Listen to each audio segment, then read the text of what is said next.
ओम नमो भगवते वासुदेवाय। ओम कृष्णाय नमः। साथियों, क्या हम अपना वास्तविक उद्देश्य जानते हैं?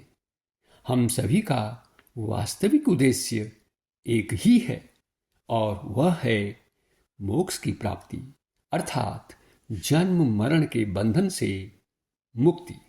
लेकिन हम अपने इस उद्देश्य को भूल गए हैं और दिन रात अपनी इंद्रिय तृप्ति में ही लगे रहते हैं।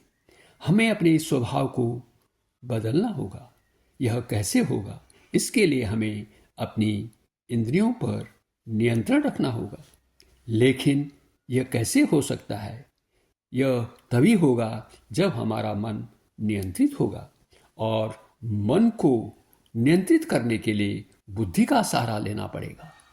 बुद्धि को संपोषित करना होगा। किससे? सद्ज्ञान से। सद्ज्ञान कहाँ से हम प्राप्त कर सकते हैं? यह हमें मिलेगा हमारे शास्त्रों से। हम वेदों का अध्ययन करें, हम उपनिषदों का अध्ययन करें, गीता, रामायण, महाभारत आदि जो हमारे ग्रंथ हैं उनका हम अनुशीलन करें। लेकिन यह किसी भी व्यक्ति के लिए आसान नहीं है इतने सारे ग्रंथों का अध्ययन करना। इसलिए यदि हम केवल भगवत गीता का ही अध्ययन करें, उसका अनुशीलन करें, तो हमें यह ग्रंथ भगवत गीता एक सद्मार्ग दिखाएगी, जिससे कि हम अपने बुद्धि के द्वारा अपने मन को नियंत्रित कर सकेंगे। क्योंकि भगवत गीता में वेदों का, उपनिषदों का निचोड़ है, सार है।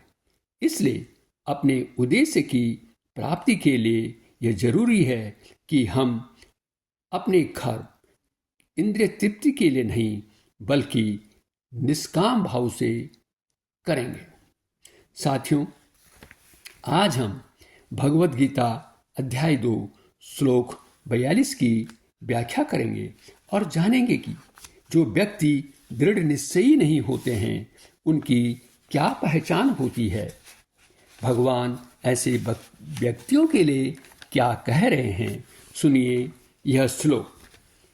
यामिमां पुष्पितां वाचं प्रवदन्त्य विवस्सितः वेदवादरतः पार्थ नान्यदस्तीति वादिनः। भगवान श्री कृष्ण कह रहे हैं, हे पार्थ, अल्पज्ञानी मनुष्य वेदों के पुष्पित अर्थात शोभायुक्त शब्दों के प्रति अत्यधिक आसक्त रहते हैं और कहते हैं कि पृथ्वी पर और स्वर्ग में उपलब्ध सोखर भोगों के अतिरिक्त अन्य कुछ भी नहीं है, इनके अलावा कुछ भी नहीं है। अब हम इस श्लोक की विस्तृत व्याख्या करेंगे। भगवान श्री कृष्ण कह रहे हैं कि वे व्यक्ति अल्पज्ञानी होते हैं जो वेदों की उसी पुष्पमय अर्थात स्वाभाविक वाणी को कहते हैं, जिसमें सांसारिक भोगों पदार्थों का वर्णन है। साथियों, पुष्प देखने में तो अच्छे लगते हैं, सभी को आकर्षित करते हैं, लेकिन क्या पुष्पों से हमें कोई अस्थायी फल की प्राप्ति होती है? पुष्पों से अस्थायी फल की प्राप्ति नहीं होती है। लेकिन ऐसे अल्पज्ञानी व्यक्ति वेदों में वर्णित सकाम कर्मों में ही रुचि रखते हैं और वेदों का तात्पर्य केवल भोगों और स्वर्ग प्राप्ति ही मानते हैं। उनकी दृष्टि में भोगों के सिवाय और कुछ नहीं है। उनके सभी कर्म इंद्रिय तृप्ति के लिए होते हैं। मोक्ष और परमात्मा की प्राप्ति उनके लिए कोई महत्व नहीं रखता। ऐसे व्यक्ति वेदों के कर्मकांड भाग से ही चिपके रहते हैं, क्योंकि इसी भाग में सांसारिक सुखों और स्वर्ग की प्राप्ति के लिए अनेक धार्मिक अनुष्ठानों, यज्ञों आदि का वर्णन किया गया है।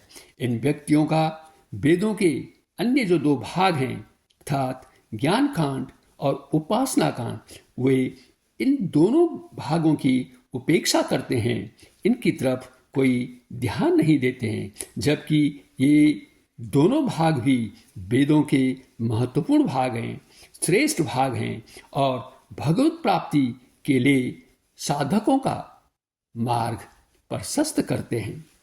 साथियों, इस श्लोक से हमें यह सीख मिलती है कि हम जो भी शास्त्रों में उल्लिखित शास्त्रों के अनुसार कर्म करें, उसे अपनी इंद्रिय तृप्ति के उद्देश्य से नहीं करें, बल्कि उसे भगवान श्री कृष्ण के चरणार बिंदों में समर्पित करने के उद्देश्य से ही करें।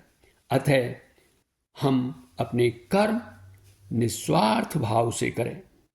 साथियों, आगे की वीडियो में हम सकाम व्यक्तियों के कुछ और लक्षण जानेंगे।